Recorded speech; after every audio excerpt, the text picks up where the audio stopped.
to all those who supported me tonight. I'm grateful for friends, everybody who tuned in to the first episode, who subscribed, who hit the notification bell, and who commented and just encouraged me. So I appreciate y'all. Now is the time I'm going to really find out who for me, huh? Yeah. No, for real. Oh, that's funny. But anyways, so tonight's episode, me and my son, we have really deep conversations. I think he's at the age now where we're becoming more like friends. Yeah. And it's didn't always start that way. No. Yeah. Speaking of opposition. No, but yeah, we're in a wonderful place. So he's been very supportive through this whole journey and helping me get the podcast started. So we're both in kind of a similar situation, but in different times in our life. What are we talking about? We're talking about being saved and single. Ooh. That's a big one. Being saved. That's a lot. And single. That can be a hard thing. Yeah. Because what about when we was unsaved and for everybody? Like in the streets? Yeah. In the streets? Yeah. Yours is a lot different because you were like in committed relationships for long periods of time. Right. So I bet like being single in general, but being saved and single and out back in the the dating scene, I guess, or are you even in the dating scene? Like, what's your like, where you at in life right now? I think that's important. Oh, you blasted me. You want me to put my status out there? No, it's not. No, I'm not. I don't want you to do that. Wait. I'm just saying, like, I feel like it's important to like say it out loud and understand like where you're at in the present moment. Right. So, of course, I'm not married, so I'm gonna say I'm single. Yeah. I'm single until I have a ring on my finger. Even when I'm dating, I'm single. Right. If nobody is standing on business about me, because when you standing on business about a person, you're gonna claim what you want. Especially a man. I feel like a man is a natural chaser. Yeah. He's gonna pursue what he wants. Yeah, we're hunters. Yeah. So if he wants me off the market, he's gonna let it be known. Otherwise, I'm not saying put a ring on my finger immediately, but you gonna let it be known like, hey, and we're gonna be moving towards that because I'm not trying to just be getting to know people and dating just to be dating. I'm looking for a husband. Okay, this is kind of off the topic, but you're talking about that. What would you be looking for in a man now? That you, knowing what you know now and what you've been through, mm-hmm. What are you looking for in a man, like now, as far as characteristics, things of that nature? He got to be fine. No, I'm just playing. I'm looking for a godly man. Now be specific now, because that can mean a lot of things. Disclaimer, just because you go to church, oh no, that does not mean that you are godly. Qualified. No, that's right. You can be a godly man and go to church, but that can mean anything. Are you a follower of Jesus is really the difference, because you'd be like, oh yeah, I believe in God, or I'm spiritual, all these different things. Yeah. The universe. Right, the universe. My ancestors. I got crystals in my closet. Yeah, all this crazy. Sage. Yeah, but yeah, that's really what you should, like, one characteristic. But I'll let you talk. But yeah, follower of Jesus should be a big one. Absolutely. And no shade towards my ex, but when you talk about being unequally yoked, like, the kind of man that I require at this point in my life, I'm 42 years old. I've already been married. And like you said, I've always been in long committed relationships. With your dad, I was 16 when I met him. About time our relationship ended due to his death, I was 21. Mm. So I was with him from teenage to young adulthood. Right. So that me and him was in a 6-year relationship until he passed away. 2 years later, I met my ex-husband, and we were together for 20 years, married 15. So I've never really had a chance to be really single, honestly. Like, this is my first time being single. At the age of 15, 16, I'm a kid. Right. Right? Yeah.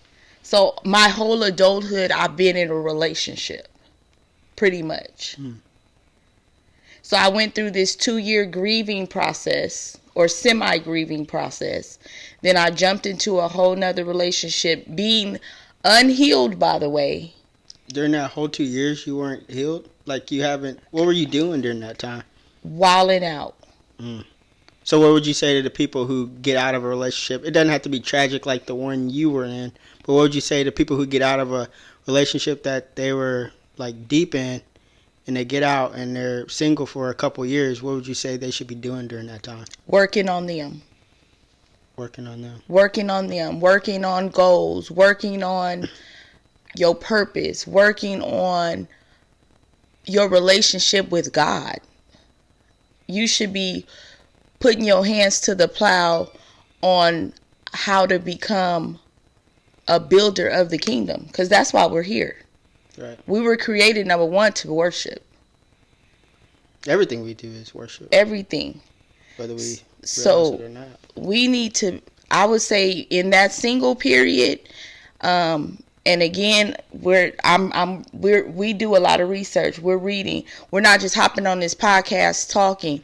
Any conversation we're having, any topic we're talking about, we have researched, we have read, we're backing everything up with scripture. This is my Bible. I know it says inspire, but this is my journaling Bible.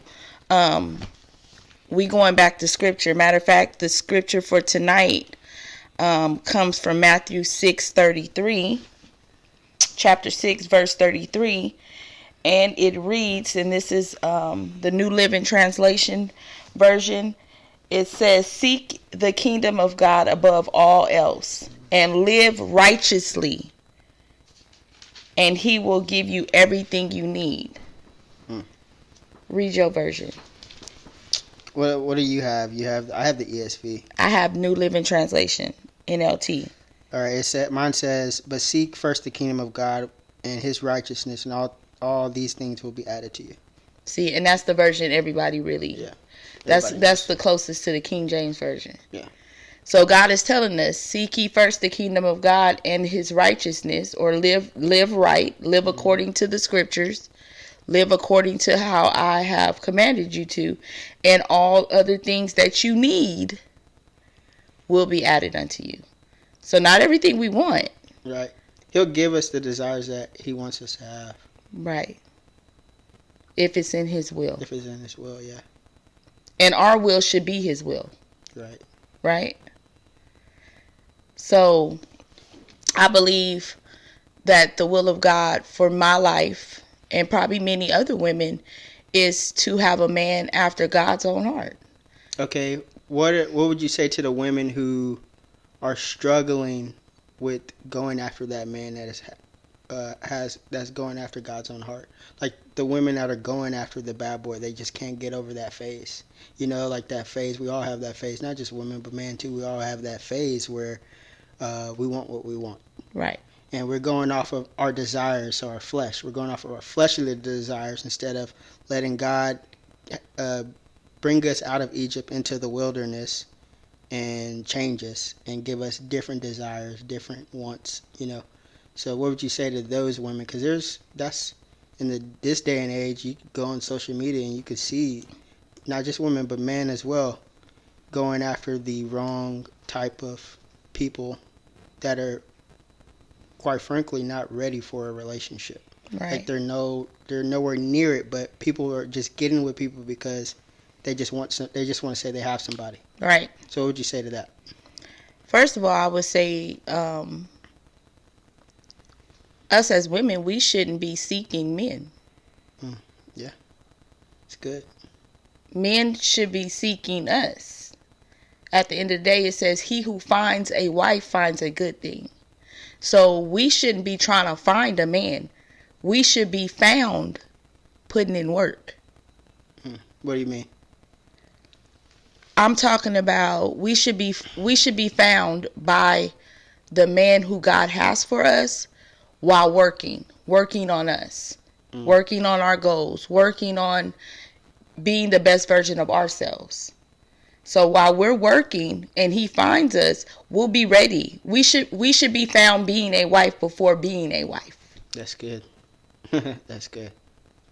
You should already be a wife before you even he puts that ring on your finger. What does that look like? What does that look like? Like, what are you doing on, like, day to day? What are you doing throughout your day? You know, what is your mindset? Like, who are you surrounding yourself around? Like, what are you, from a woman perspective? From a woman perspective, I think you should be surrounding yourself with like-minded people.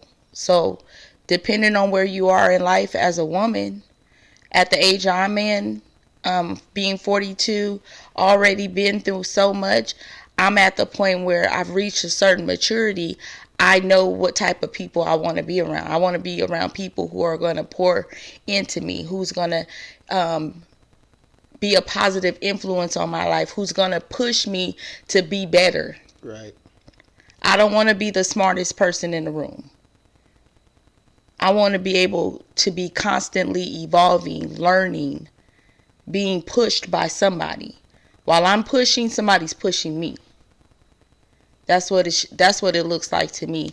And because of me being a believer, I want to be around other believers. I want to be around Proverbs 31 women. That's another thing to talk about.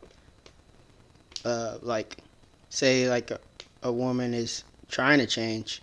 What does that look like? What is the process of her going through that, from being like a woman that was deep in sin and living for the world, and then transition, like transforming into that Proverbs 31 woman?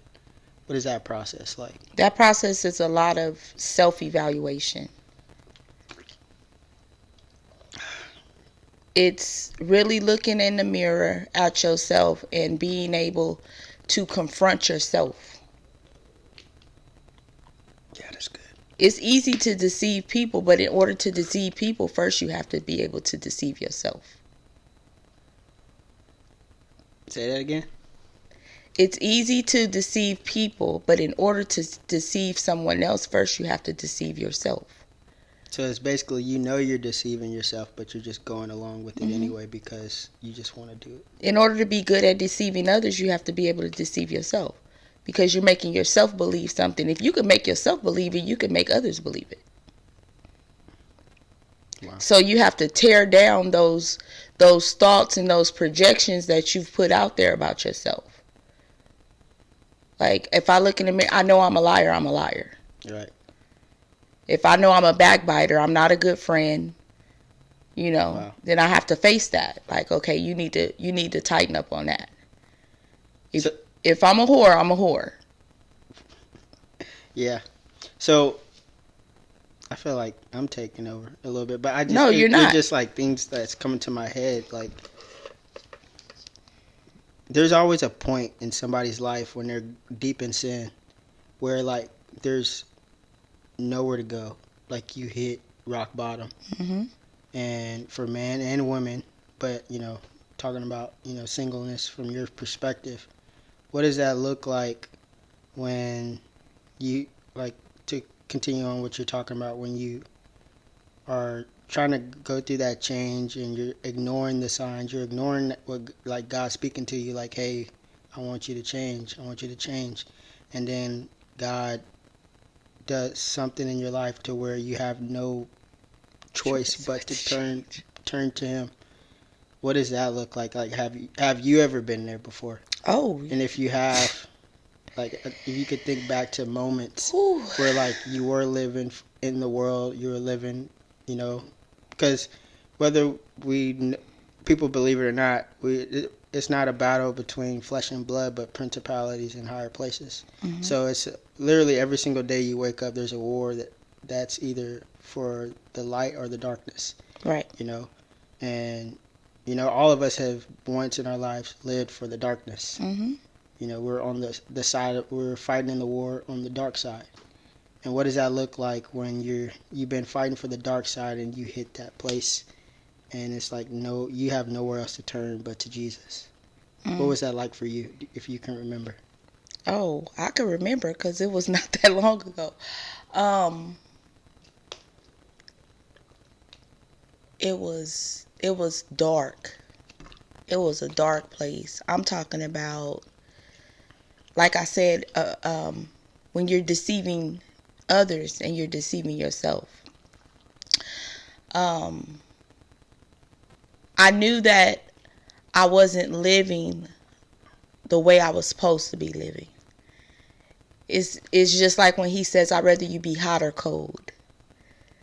I don't want you to be lukewarm. Like, he pick a side. I'll spit you out. He said, I'll spit you out. If you lukewarm, I'll spit you out. So he said, if you're going to be hot, be hot. If you're going to be cold, be cold. I'd rather you just be like, I'm not ready.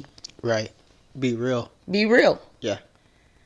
Instead of faking it or putting on this facade or mask to the world like you got it together when you know behind closed doors you're falling apart. And that's where I was at. And that's really, I believe, is part of the reason why I became single. Because at the end of the day, on the outside, like when me and my ex-husband got a divorce and it really came out we was getting a divorce, nobody believed us. Like, it was such a shock. Like, people were like, you would have thought like Michelle and Barack broke up. People have used that example to me. Like, man, like, if y'all didn't make it, because people thought we were just, but there was so many different issues going on behind closed doors. Number one, it was lack of maturity on both ends. Right? Being unequally yoked. Our belief systems. Even though he believes in God, right. I believe in God. We both claim to believe in Jesus. But we were not doing it God's way. And whenever you're not doing it God's way, it will never work. Wow. Number one, our roles were switched. Okay. We were not in position. We weren't in position. So it caused us to hit rock bottom, the both of us, in different ways. Right? So then that's where cracks start forming. Cracks in the foundation. Cracks in the foundation started forming. And it allowed sin to creep in and start maneuvering around in our marriage. Can I read something real fast? Absolutely. This is out of Matthew chapter 7, starting at the 24th verse, 24 through 27. This is about building your house on the rock. And it reads, "Everyone then who hears these words of mine and does them will be like a wise man who built his house on the rock. And the rain fell, and the floods came, and the winds blew and beat on that house. But it did not fall, because it had been founded on the rock. And everyone who hears these words of mine and does not do them will be like a foolish man who built his house on the sand. And the rain fell, and the floods came, and the winds blew and beat against that house, and it fell, and great was the fall of it." Wow. That sums it up right there. Yeah. The foundation wasn't solid. The foundation wasn't solid. So when you say, what does that rock bottom looks like? It looks like an unleveled foundation. Quicksand. It appears to be sturdy, but once you start standing and walking on it, you can feel the dips and the creases. If you're saying that about the cracks. If you're saying that about your own marriage, think about the people who are just in a relationship. They're dating someone. These people, and I've been a victim of it, where I moved in with someone that wasn't my wife, and it caused all these problems. And people are just casually doing it now, where people are shacking in together because they say, "Oh, we love each other." Like it's like you ever heard the analogy? I want to try before I buy. You Mm-hmm. know, like people are doing stuff that is causing cracks in the foundation. You Mm-hmm. know, there's nothing's built, nothing is solid is being built. You know, first because they don't have Jesus in the center of the relationship. So like you saying that about a marriage, and people think like, oh, I'm gonna get married and everything's gonna be great, and if a marriage is having trouble behind closed door, how much more would it be for people who are dating and doing stuff outside of God's will? Because we were in covenant. Right. We actually were in covenant. When you're dating someone, that's why I said, even when I'm dating, I'm still single. Because I'm not in covenant with Say you. that again. Even when I'm dating you, I'm still single. Yes. Because I'm not in covenant with you. Right. Which means. We got a verbal agreement. Right. That's it. But when you're in covenant, it's a contract. And I'm not talking about the marriage license. I'm talking about it's a contract with God. Because you're doing it His way. I cannot stand when people be like, I don't know why they say this. Either they feel like they're never going to reach marriage, or maybe they're not marriage material. Oh, I don't need to be married. That's just a piece of paper. Who told you that? You know, it's so crazy. The enemy tricks you in that way. And I actually, like, from when I was on my journey of just, like, being lost, I actually believed that because of how I viewed the world, how I viewed relationships, how I viewed women. And, you know, the things I was consuming, that's why it talks about how you need to watch what you see, your eyes, watch your ears, what you're intaking, because Your eye gates and your ear yeah, gates. because it can influence you. And I was being heavily influenced by the culture about how men are the red pill space and all that stuff, and how I was viewing women was very toxic. It was very toxic. It was ungodly. So yeah, I agree. Yeah. I agree. So what would you say about, because the topic is single and saved, right? Right. So what's, as a man, how old are you? 25. I know how old my son is. I just wanted him to 25. say. He's 25 years old. Being a young man, you've been single and For quite some time. quite some time, right? Yes. This is before you've been saved since you was a child. Yeah, But I have. Yeah. you've recently in your 20s Yeah.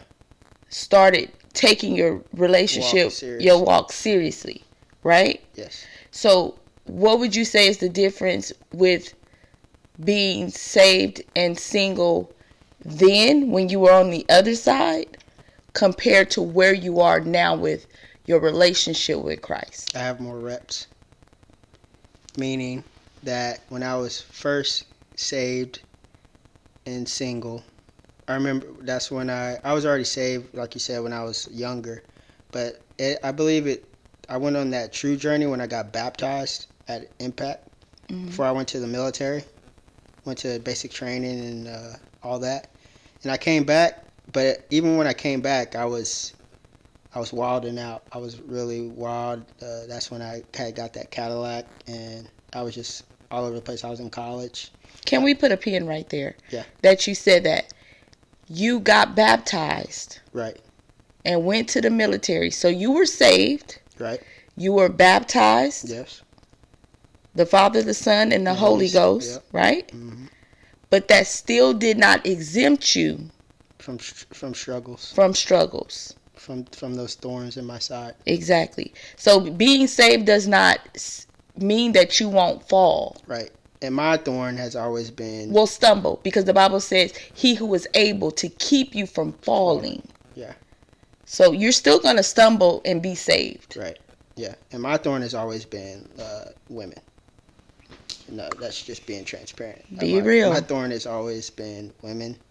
I think that's a family thing for y'all. Yeah, the Parks the family. Parks family. Yeah, the Parks men. We are very... handsome. Yeah, but we are womanizers. Mm-hmm. You know, like I said, I viewed women the wrong way, which means I mishandled them the wrong way. And yeah, God dealt with me during that time.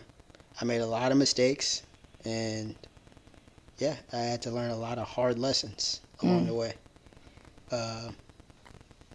So is it better to submit or get whooped by God? It's definitely better to submit, but when you don't have as much reps like I was talking about in the beginning, you don't know anything. You have to put in the reps. You have to put in the time. Mm-hmm. And unfortunately, I put in the wrong reps. There's a difference. You can actually learn the right way and do things just by obeying God and doing it God's way. But if you don't, you will still learn in the process. He'll still use that to teach you. And I went down the hard path, and Because he gives us free will. because he gives us free will. Yeah, he wouldn't be a loving God if he didn't give us free will. But that's like a whole different topic. Coming soon. Yeah, but yeah, when I was going through that process, I was like, I guess the best way I can explain it is I was still in Egypt. And God was like slowly but surely taking me out of Egypt and bringing me into the wilderness. And honestly, I feel like I'm still in the wilderness. But yeah, he's taking me through that. And yeah, I had to just continue to get the reps. When you say reps, in case they don't understand what you're saying, like what is reps? I was reps meaning like tests. Like God will, at least in my experience, what I've noticed about God will test you in situations with circumstances, people, to see how you handle them. Mm-hmm.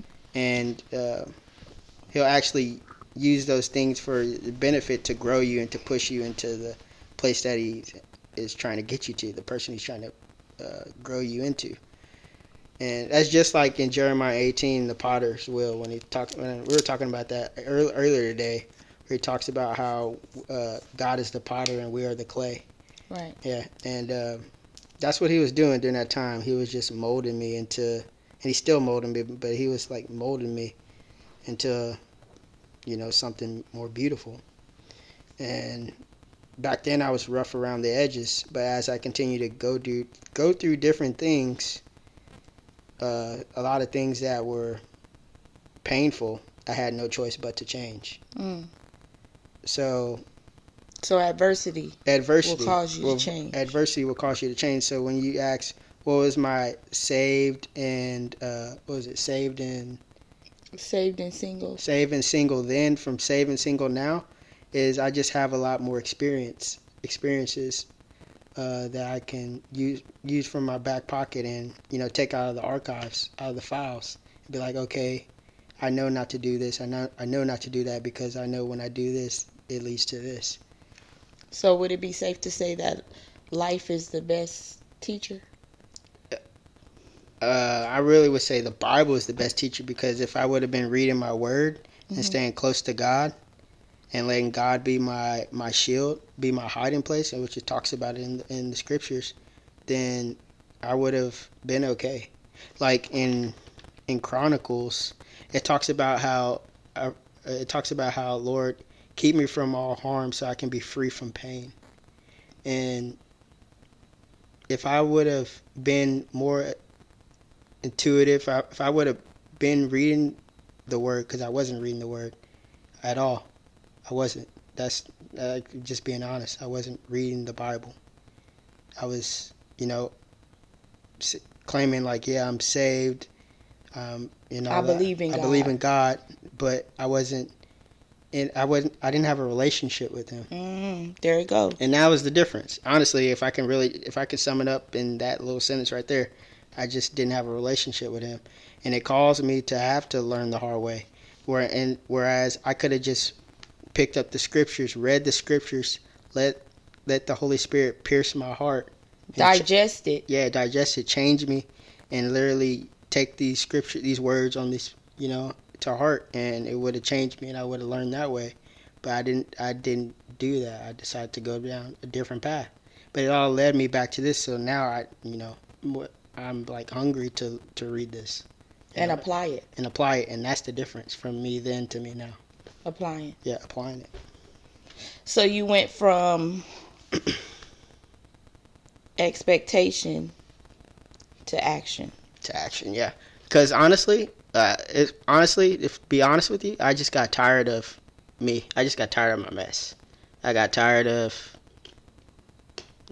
like just being not all I could be. I always, there was always more. But if I was going to continue to live that type of lifestyle, it just would have led to like my demise. Been there. Yeah, I would have been so empty. I would have been full of depression, anxiety, no peace. Just empty from, like I said, women, not having the right people around me. So, yeah. So that leads me to the next conversation about being single and saved. Because like a lot of other people, we've already experienced the world. Right. Now we're talking about sex. Okay, let's talk about it.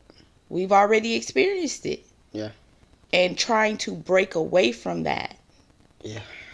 While being single and saved. Because now we have to make that choice. Am I going to continue fornicating? Because this was my struggle. Right. Coming out of a 20-year relationship, 15-year marriage.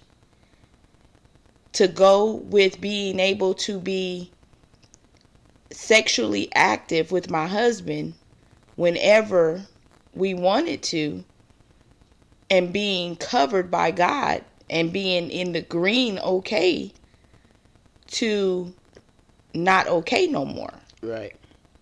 Even if it was with each other. This is post-divorce. Right. So we're not married anymore. Mm-hmm. And now I'm not safe. So every time we have an interaction, guess what? Now I'm fornicating with the man that I was married to for 15 years. Right. So that's my situation. But you've never been married, but you've made this covenant with God. You've rededicated your life to Christ and his way. Mm-hmm. And you're saying, I'm going to abide by your principles and precepts. Yeah, you have to. This is going to be my transformation. So now you have to sever that thing that had a hold on you, because you said your issue has always been women. Yeah. How do you deal with that? You have to make a choice to die to yourself every single day. You have to literally wake up every single day and say, Lord, search my heart. My body is yours. My mind is yours. I give you all of me. Because if you don't, if you live in that worldly mindset, because literally you can do the simplest thing. If you're being real, anybody's being real with themselves, you can go on your phone and you can see something that tempts you. If your temptation is sex, or if your temptation is food, it doesn't have to be sex. It can be food. It can be shopping. It could be over excessive spending. It could be, materialistic things. I want the next pair of Jordans. I gotta have all these shoes. The newest phone. Got to have the newest phone, the newest car, like all these different things. Like these are all idols. These are all idols, and we live in a world of idol worship. Mm-hmm. And I have to because I just struggle. It doesn't go away. Those thoughts come, but that's when you're supposed to take every thought captive. Supposed to be like, okay, this isn't from God. This isn't, these are, thoughts that are not from me. It's going against the knowledge of God. Right. So you have to literally die to yourself every single day. And that's what people don't want to do. People don't want to die to themselves.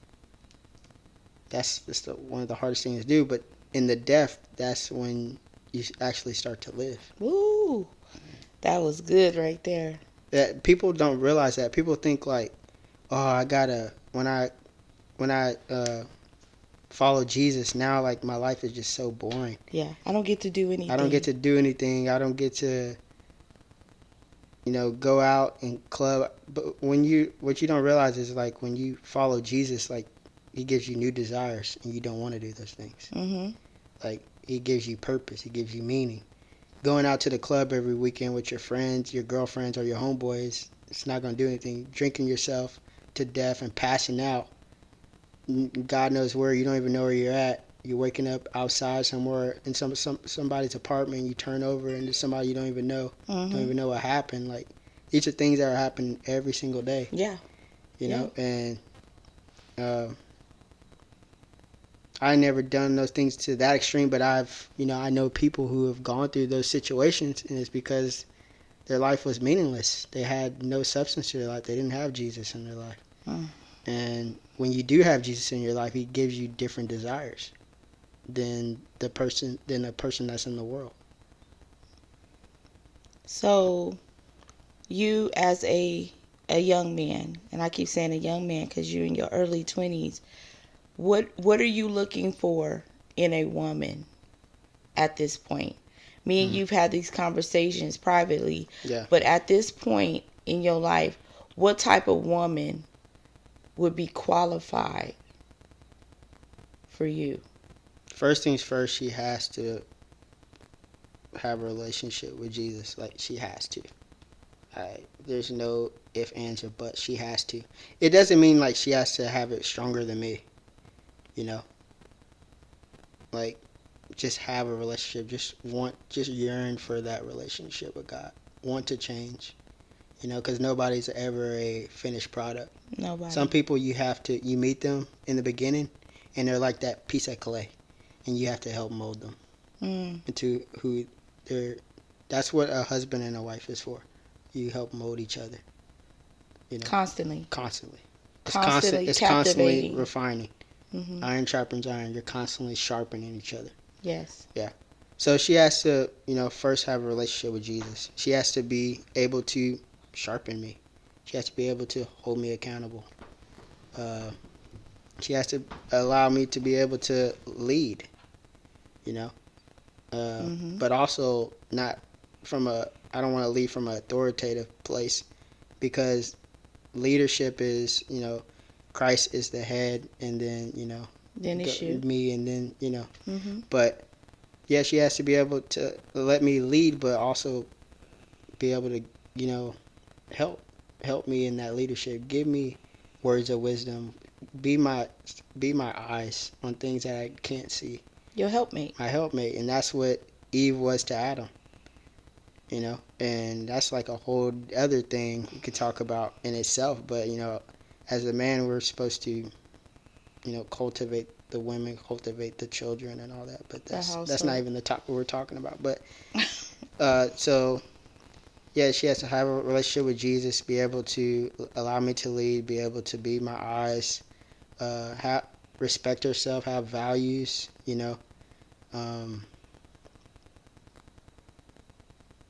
She has to have the right friend. You are who you hang around. That's right. Who are you around? I would notice that. Yeah, for sure. Because bad company corrupts good morals. And I would say, I don't want somebody like me. I want somebody total opposite of me. Because I'm more of like an introvert.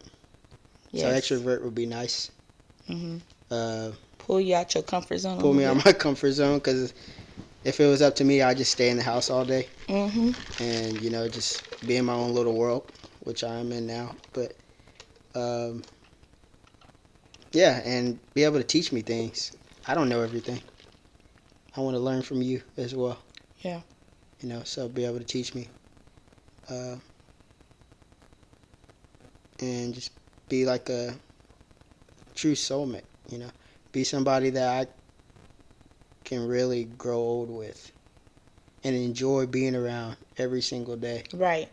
and look forward to every Friday going on a date night.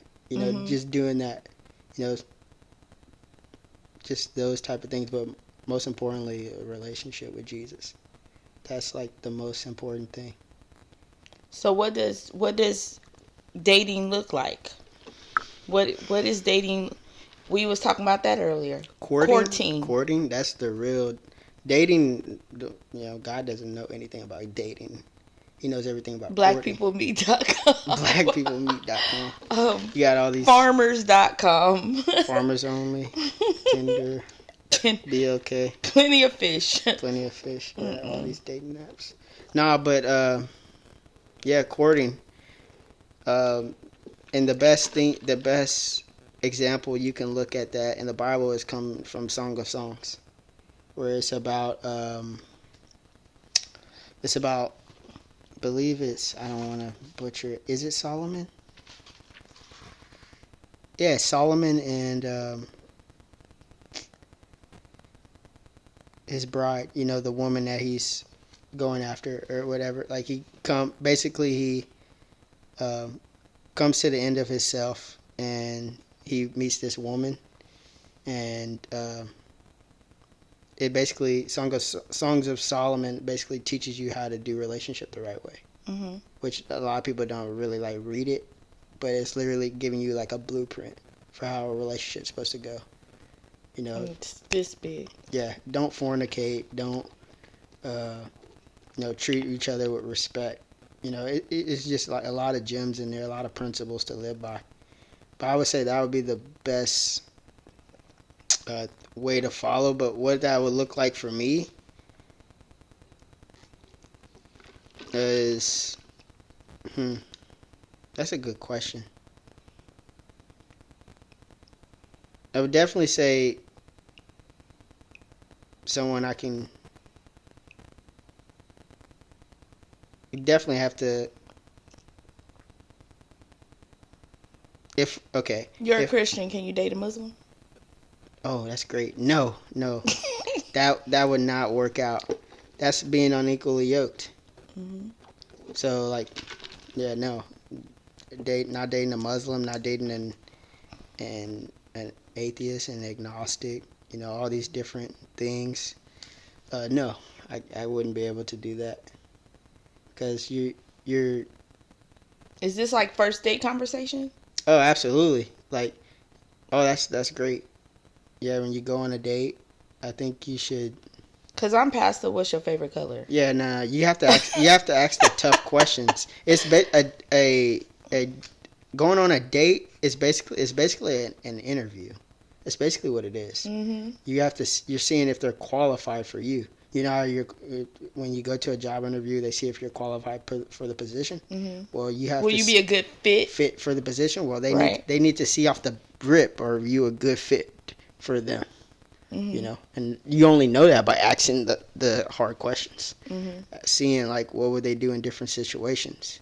What do they think about not having sex? Like what would a man think if a girl he goes on a date with says, "I'm remaining abstinent"?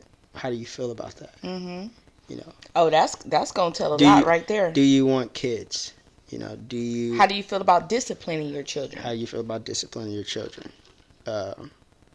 Is family important to you? Exactly. How do you react when you get angry? How do you act when you're disappointed? You know. I want to see a person in every season in their life. Yes. That's another great question, but we're talking about singleness, saved and singleness. But how long would it take to? How long should it take to know like if this is the person you're married? I was just about to ask you that. As a man. Because me and my pastor wife, we discussed this real quick, and I think she's dealing with this with her ministry. Shout out to #WifeLife. I support that 100%. These are the type of conversations and the teachings that we need in our communities. Training up. We talking about Titus 2 women, older women training up younger women to be wives, not video vixens, not hot girl summers. You know what I mean? Yeah, we already got a lot of We that. got too much of that already. Yeah. But that's a topic that they're talking about in wife life. Um, how long does it take a man to know? I'm you as a man. I'm asking you, how long should it take a man to know if that's gonna be your wife or not? Cause it's time out for all this. We've been together 7 years and you're not sure. Yeah, that's wild. You should have left that person a long time ago. Because they're telling you. He gaslighting you at that point. Yeah, they're telling you that you're not you're the not one. it. I would say just you need to see them in every season. You need to see them in the fall. You need to see them in the, in the winter. You need to see them in the spring. You need to see them in the summer. You need to see how they react in different situations. You need to see them when a family member dies. You need to see how they react when they lose their job. Mm. You need When to they money funny. when their money's funny. You need to see how they are around their family in different times when there's confrontation in the family. What about how they treat their mothers? How they treat their mothers. I think that's very important. And vice versa, how a young lady is with her dad. Yeah, you need to see those things are important. Did you have your father in your life? Mm-hmm. Because if not, then that girl, We got some daddy that issues. woman is it's not the woman that you're dealing with. You're dealing with the little girl in her. Mm. The little girl that was abandoned by her father. Yes. And you as the man, you have to ask yourself the question: are you willing to step in the gap and help build that little girl up into the woman that's in there? That's in there. Because she's in there. Because she's in there, but are you willing to have the patience enough to go cultivate her, to cultivate her and go through the fire with her to teach her? Are you going to be patient enough? Is this girl worth that time? Is she worth it? Is she worth it? So you have to ask those different questions. If you can tell that she's trying and she wants to change, but those bad tendencies are still there, and you see that it's something she's someone you can work with, and why would you leave it? Why would you not stick with it? Right. Because everybody gonna have something they deal with. Exactly. There is nobody out there that's just got it all together. Yeah, and I feel like we give up on people way too easy. Mm. I feel like people are like, oh, this isn't working out, and they see like, the outside of what people are doing, how things are looking. And they think the grass greener on the other side. They think the grass is greener, and I'm telling you, it's not. Like, there's not a lot out here, And when you find somebody that is like a great person, and if there's any way you guys, no matter what you go through, you guys can like work it out, you should. Yeah. But a lot of people don't think that way. They're just on to the next, and that usually comes back to bite them, But yeah, you have to ask those tough questions. You have to make sure before you marry somebody, male or female, you have to make sure that you know this person. Like, and that's going to be an ongoing process because over time that person's going to change. But you have to make sure that you basically know this person inside and out, and that this person is going to be a person of character, that's going to treat you right. It's not going to switch up on you. That's going to be faithful. Another thing that's going to be solid. And another thing that I feel like people should do, doesn't matter what age group, especially the younger couples that are about to get married, you should go to marriage counseling. Absolutely. Yeah. Absolutely. You should go to marriage counseling, because that's the counselor. If it's a really good counselor, and I would suggest like a Christian counselor, is going to be that person is basically going to try to break you up. They're going to ask those tough questions. They're going to ask about finances. They're going to ask about children. They're going to ask about, they're going to dig into your life. And you have to sit there with them and with your spouse, and you have to answer those questions, and basically their job is to break you up, to make you not want to get married, to make you second guess what you're about to do. Yeah, to second guess what you're about to do. Yeah, and I feel like you have to do those things, and people who don't do those things are selfish. I feel like if you don't do your homework, if you don't study, if you don't do your homework, I feel like you're doing yourself a disservice. I wouldn't say selfish, but you're doing yourself a disservice because you're literally going on. Basically, you're going off of potential of what you feel like it could be instead of knowing for sure. Yeah. Right. That's like a NBA player getting drafted. Going through all the hard work. When they're in Little League, going through AAU, going through college, high school, college, and then going into the league, and then they don't wake up and put up 500 shots a day. They just wake up and they go to practice and come home, and they're just okay with the bare minimum. That's like doing that, and just hoping that you're going to stay in the lead for 10 plus years. If you do that, if you have that mindset going and getting drafted, you will be out of the lead in probably like 3 or 4 years. So if you do that with your marriage, your marriage probably won't last that long. You have to be constantly pursuing, constantly learning each other. Yes. Constantly.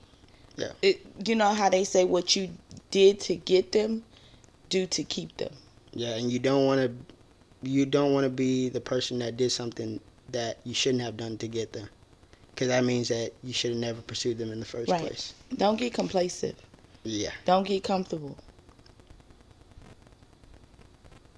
So how do you feel about dating intertwined with social media? Well, I know you're not on social media anymore. Yeah, so you've totally let that go. I don't have social media anymore, and this is just my preference. I think it's a lot easier. I don't have to worry about the nonsense that comes with it, the toxicity that comes with it, 'cause it's very toxic, especially in my generation. I know I'm not trying to talk bad, but you growing up, you didn't have Instagram, Facebook, Snapchat, all these different things. We had the party line, Twitter. We had a house phone with a 12-foot cord. Right. Three-way. And this goes back. Pagers. This goes back to what we were talking about earlier, where they're like, people think the grass is greener, and like in today's age with social media, and if you're in a relationship, there's so much temptation. There's so many people. You have so much access at your fingertips, where you can literally see different people around your area, a couple hours away, and you have all these options. Right. Essentially, you have all these options, and you're having to compete with male or female. You're having to compete with different people because your significant other that you decided to have a committed relationship with is, secretly, they could be secretly talking to somebody, and that would give anybody anxiety, like especially with Snapchat. In Snapchat, you could just write a message and it goes away, so you don't know what. And both sides, people are like, "Oh, they're just my friend. They're just my best friend," and all the time, that person that they're talking to is just waiting for y'all to break up, and then boom, that's the rebound. That's funny. So like, people have way too much access. My ex's mistress. Yeah, access at their fingertips, and I'm saying all this because I've experienced it, and it's just very toxic, and it's like those apps, especially Snapchat. Is just like Snapchat, Instagram. And you can hide snaps. Yeah, and you can hide them. There's people have secret snaps. Yeah. Like, it's all secret stories. Like, it's just crazy. You can share stories where only certain people can see it. You think you're in a relationship and they're parading you around the whole time. They only got a few people that's seeing this. Nobody else. They're blocking everybody else from seeing it. They don't want the dudes or the women that they secretly talking to see it. Right. So they only put certain people in the group. Right. Your friends and family. You can on Snapchat. You can you can turn off your location so people don't know where you're at. Like, say like you're in a relationship and you have your location on, and all of a sudden you turn it off because you want to go do something sneaky. You want to go meet up with a sneaky link or something like that. So it's really toxic, and you can see why I was just like, this is too much It's for me. too much. And I rather delete all of it, like deactivate all of it. I deactivated all of it, and just live So in all you got is what? TikTok? TikTok. That's it. And I just use it just to like to research stuff, and I scroll and I look at stuff. Yeah. But like I did all that just to focus on my world. I don't care about everybody too. Like nobody should care about what other people are doing in their own lives. And I think Especially when your life ain't together. especially when your life is not together. Like social media is just a huge distraction. It is. And that's why and a huge cap. right. And that's why I got off of it, because like it's destructive. It's super destructive. Mm-hmm. And it's literally making my generation depressed, because we're all comparing stuff to each other. It's like encouraging fornication. You're trying to be saved and single, and you got 60 girls with BBLs and unproportioned bodies naked on there, tempting you. Yeah, but it's encouraging. It's helping people. It's helping people fornicate, commit adultery. Right. It's helping all that.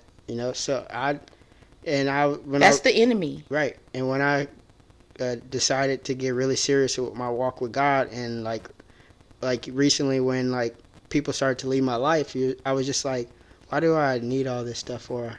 Like I felt like God was telling me like, just let it all go. Mm-hmm. It's all meaningless.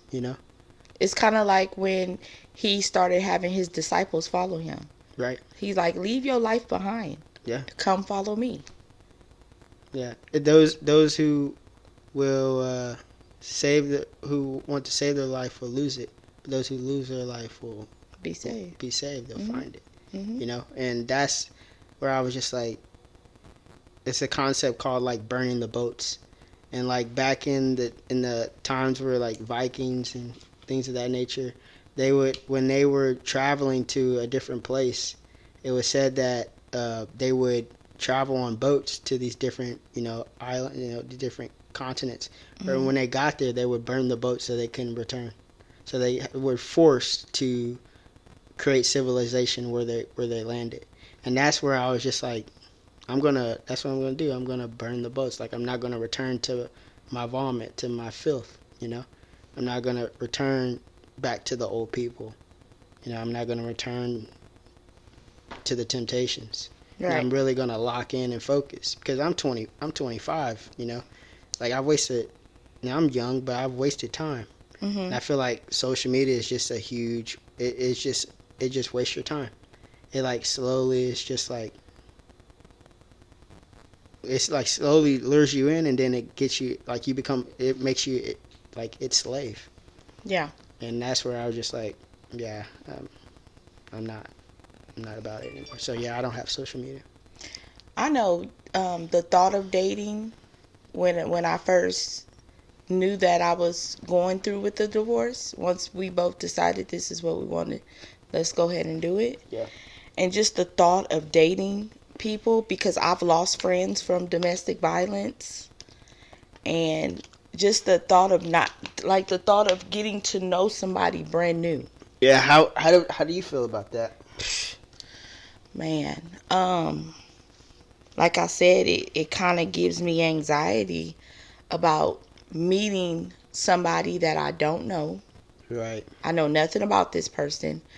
I'm not into any type of dating apps. I've never done it. I don't ever see myself doing that. I have done it, and it's a waste of time. Yeah, I don't ever see myself doing that. Yeah. Social media, of course, you know how people are. They slide in your DMs. Yeah. Once people realized that I was single and they felt like I was back on the market, Here the come. DMs is blowing up. Here they come. But like, you got to show me. I'm not with the lip service. Right. I have to see. I'm trying the spirit by the spirit. We was talking about that a little bit earlier. You could say anything. You know what I'm saying? I've had conversations with, probably 3-4 guys in over a year, maybe. It'll be like May 1st. It'll be a year. Me and Kevin been divorced, but nothing serious. Like I've been on one date. Yeah. And I knew this person already. Mm. You know what I'm saying? Like we went to dinner. That was it. But it's scary because I don't want to intertwine myself with the wrong person. Right. Not just in a physical dating situation, but I know the assignment and the anointing and the mantle that God has on my life. Yeah, you have to make sure that they fit your assignment. They fit your walk. Exactly. I won't forfeit it. I feel like I did it already. I forfeited it long enough. Right? Not that it wasn't God's plan, because everything that I've been through, I know God was in it. It was necessary. Everything. He used everything that was meant for my bad. He turned it around for my good, right? So he uses everything, every situation, from your dad passing away to the divorce to us moving from Long Beach to Victorville, California to Texas. I mean, it was all part of the process. It was all part of the plan. But I feel like had I chose, because he gives us free will, had I chose different decisions, if I made different decisions, certain things probably wouldn't have been prolonged. So I don't have time to prolong anything else. And that's what my mindset was when I was talking. It's just like basically I was tired of prolonging. Yeah. It's like a hamster wheel. Yeah. You just keep running. You ain't going nowhere. Some people just aren't tired yet. It's exhausting. It is. But that's why when you've made that transition in your life and you've really submitted to God, people will say things like, "Oh, you glowing." Yeah. "Oh man, your skin look good. I told you how good your skin look." You could just see a difference, and that's because you've taken all this weight off of you. Like you're literally allowing God to do what God does. So when it comes to dating, being saved and single, it can be a challenge. It can.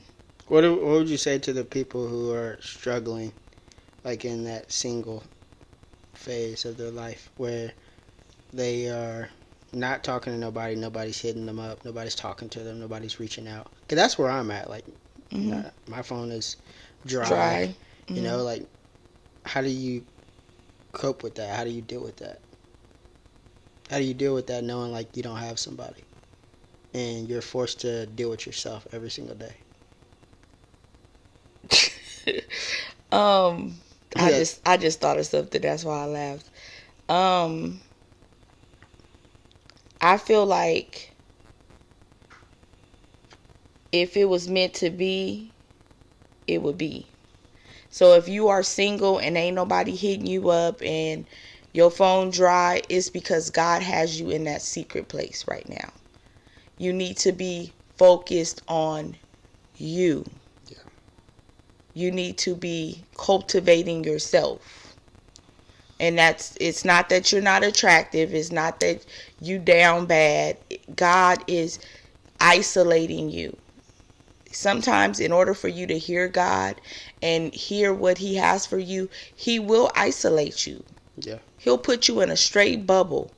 No matter what. It may be an easy way or it may be a hard way. You'll start losing friends.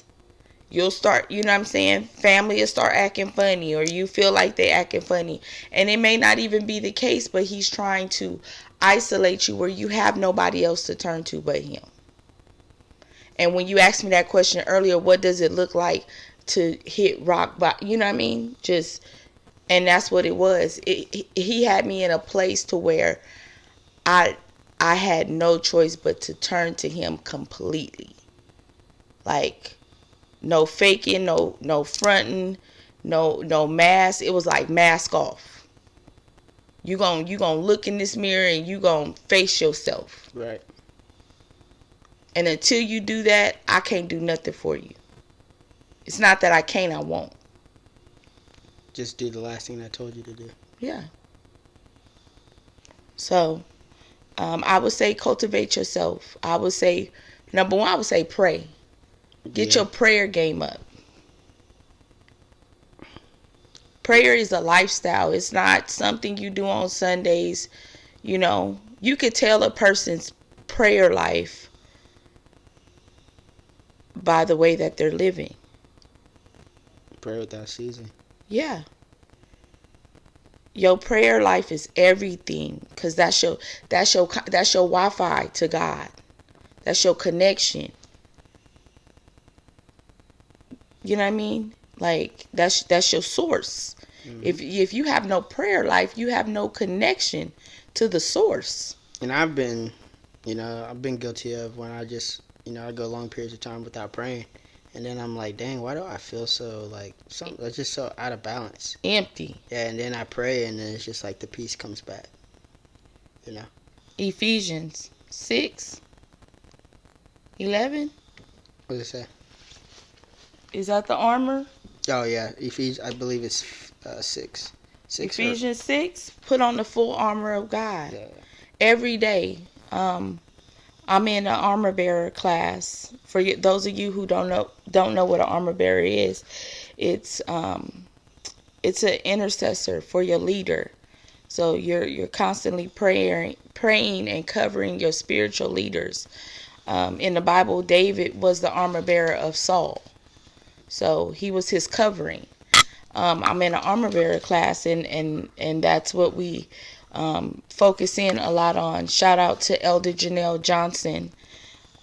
She is one of my mentors, a wonderful woman of God. Her integrity speaks for herself, but we learn a lot about the armor of God, putting on the armor. It's the protection. It's like if you go into war, you want to be suited. Right. Because this world is a war. The dating scene is a war. It really is. It really is. It ain't no joke out here. And I used to, oh my God, when I used to go to California and visit, because that's where I'm from, I go visit my friends, and, they knew that me and my ex-husband was in a rocky place, and I was talking about divorce, and I'm like, man, I think I just want to get a divorce. And they used to be like, Kiana, ain't nothing out here in these streets, I'm telling you. Because none of my friends are married. They know. They have their ears to the ground. They got their ears to the street. Yeah. And they're like my closest friends. None of them are married. And you know what the funny thing is?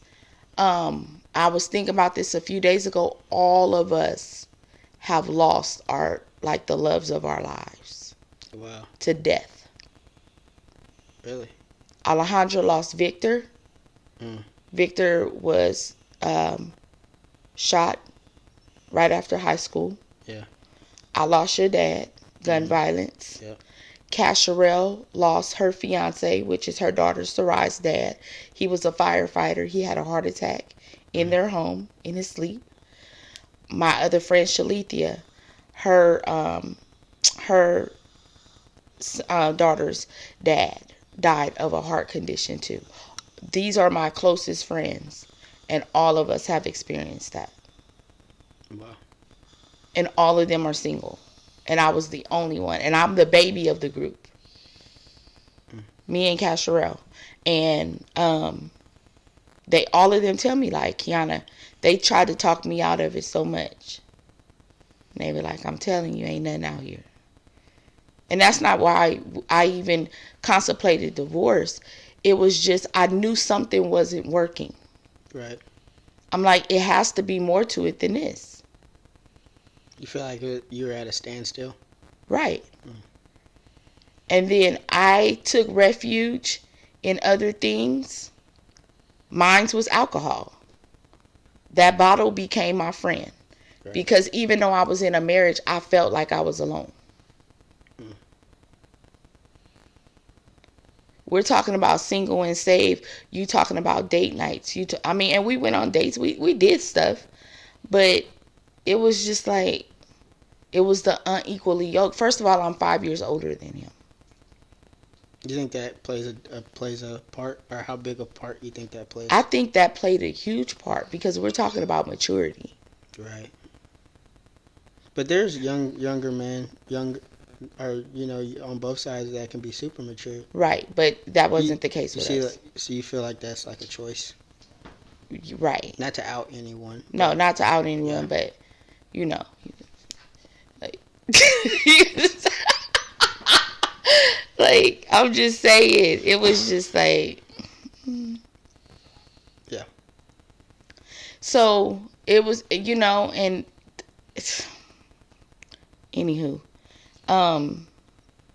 yeah, dating is not easy, and I ain't even started yet.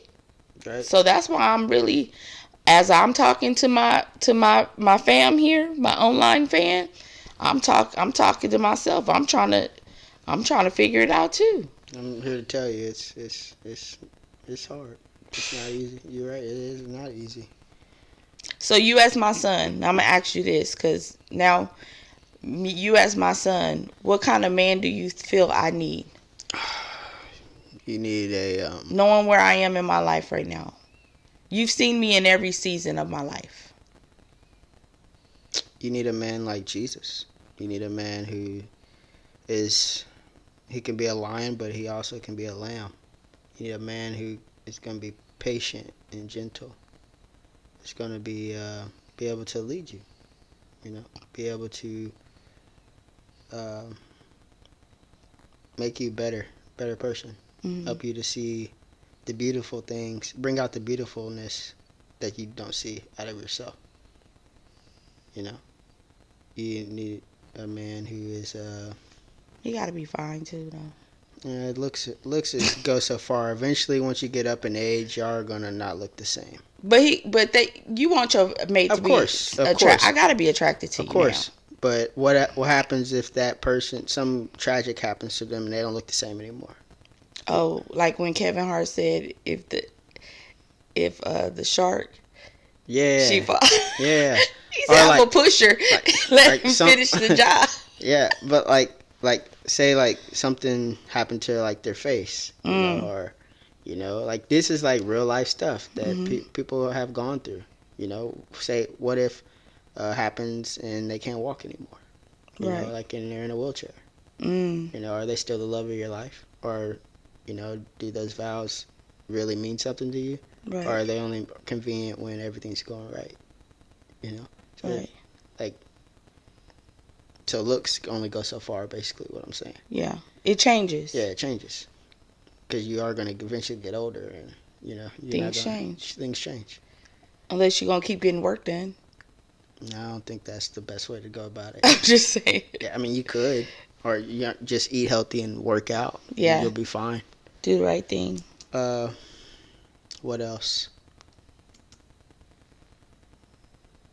So what would you say to a young man right now? I'm gonna turn your question on you. That desires to be in a relationship, but also desires to live right. What should they be doing? They should be focused on their purpose. And if you can't find your purpose, God reveals that to you. Those desires that you have in your heart, those ideas that you have in your mind, God is giving you those ideas. Listen to them, because He's literally leading you to the path He wants you to take. So, number one, you have to be on your purpose. That's what Adam was doing. God gave him a purpose when He formed Adam. He gave them the job to name the animals, have dominion over the earth. We have dominion as men, in men and women. But you have to be in your purpose. Meaning focus on God, focus on Jesus, and focus on the purpose. Cultivate your purpose. You don't just cultivate people, but you also cultivate who you are, your purpose. Be in position. Be in position. Boaz and Ruth, that's a great story. Everybody should know that. But Boaz was literally working on his purpose. And when he found Ruth, she was working. And Ruth was working. And they both were working on their own. They both were cultivating their own in their own way, And the two shall become one. Yeah. Yeah. So, I would say to a young man who's like losing hope in the dating scene, because I haven't lost hope. But I would say because there's a time in Ecclesiastes, it talks about there's a time for everything. There's, Yes. a time in every season, And there's also a time when there's a time for you to be single, and there's cases where people meet the love of their life when they're very young in high school and things like that, but that's rare, Right. Don't compare yourself to other people. But yeah, I would say work on your purpose, focus on your purpose, focus on your relationship with Christ, and like eventually those things will happen. You don't want anything forced. Those things will happen. You'll eventually meet a woman that you guys click very well, and you guys get to know each other, become friends. I think that's the most important thing, is to Friendship. Yes. friendship is, you gotta be friends, because when things start to go apart, you can go back to your friend at least. Mm-hmm. Where things are shaky, you Yeah. still have that foundation, right? And and you don't entertain if you're going to have that person around, don't entertain a bunch of women. Vice versa, women don't entertain a bunch of men. A shoulder to cry on is to ride on. Right. So don't, be respectful. Don't let your woman be crying on another man's shoulder. Yeah. And vice versa. That's a crack. That is a crack. That's a crack for the enemy to come in. Yeah, it is. Yeah. Yeah, if I want to talk about my problems, I'll just talk about it to your mate, to my friends, guy friends. Your guy friends, my right? Guy friends, or my spouse. But I'm not gonna go talk to the opposite sex, especially if I'm courting someone. I don't think that's very wise. And that's another topic. Because I'm gonna tell you, and I had this conversation with my ex. As a woman, I know how women think. Right. Just like you know how men think. We've had that discussion. Orion has made it plain, and I agree with him. The more we talk about it, men and women, yeah, y'all can be cool, but a man ain't trying to be your bestie for no reason. Yeah. There's some intention. That's a very controversial statement too. Like, because people think like man and woman could be friends and they can coexist together, and to an extent that is true. Right. But at some point you don't, because feelings get involved. Your two opposite sex hormones, testosterone, starts to build. Right. Like, let's just be real. And God forbid you got a man, she has a man, you have a girl, and y'all are close and y'all talking, and you start sharing problems about you and your woman, and she's sharing problems. That's the first mistake. That's disaster. Yeah, you just let Satan in. Period. Yeah. Yep. You just let Satan in. Yep. You gave him and he gonna have his way. You gave him all the ammunition he needed. And as women, we want what we want. Right. And if our homeboy is talking to us about his woman, and if I have any type of feeling for you as a woman, you're going to deceive him you're going to deceive him.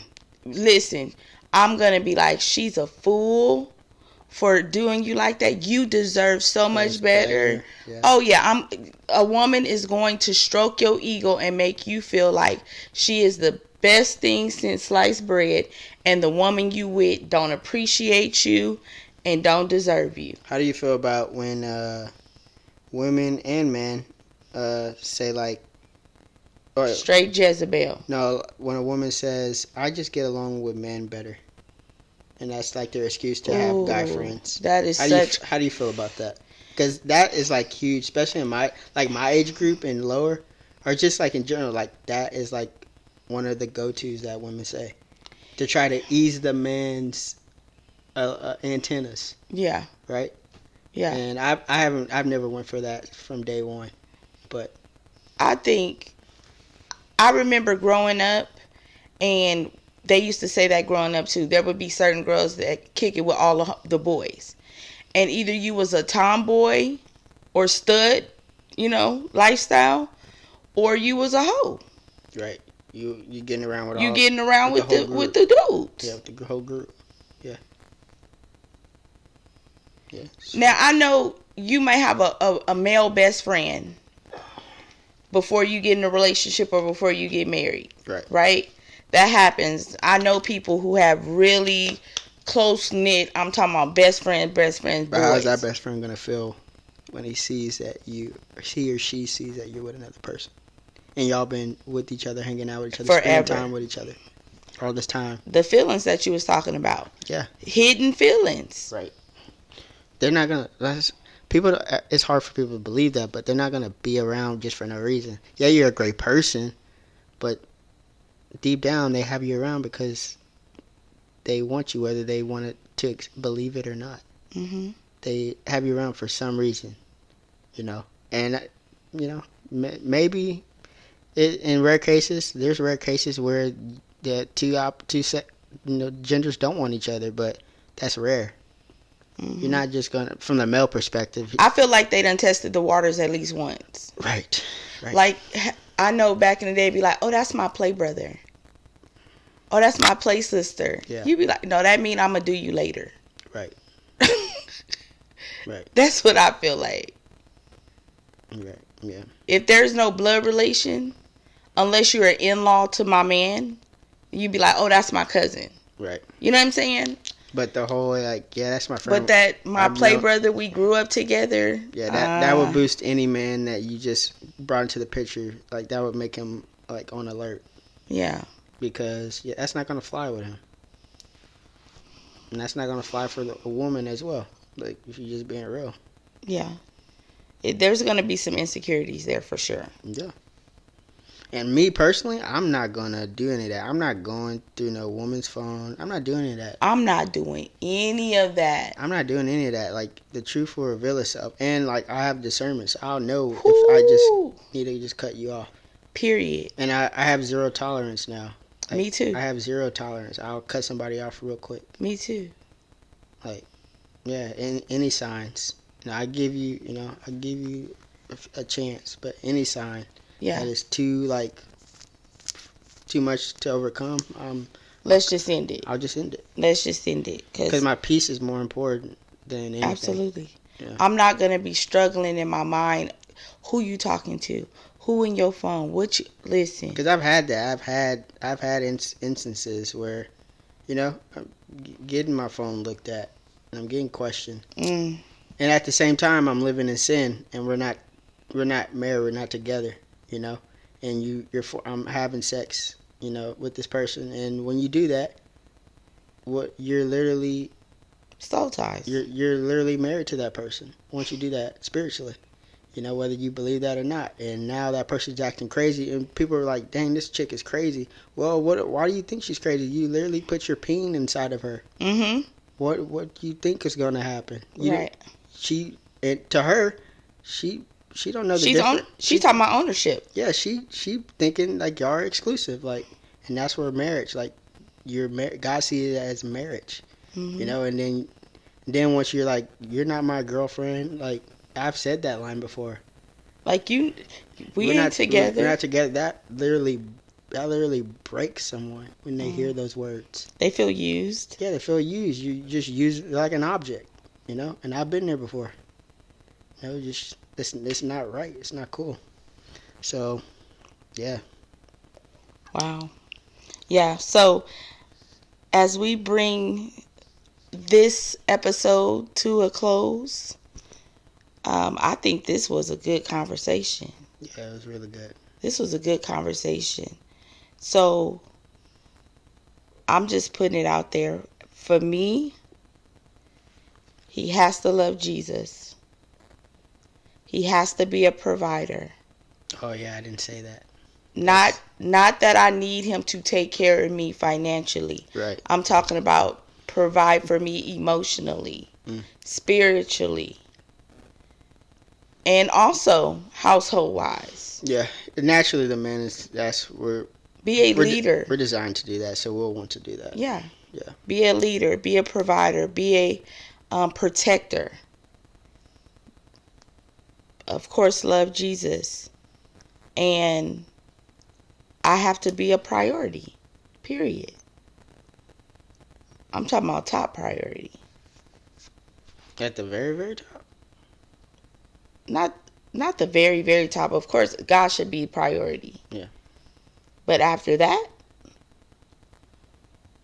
And that could be controversy too, because people be like, what about their kids? What about their mama? Listen, the Bible says a man will leave his mother and father and cling to his wife. That was another situation with me and my ex-husband. People don't know how to separate the family you were born into and the family that you create. Right. Yeah. You can't be over all these households. Yeah.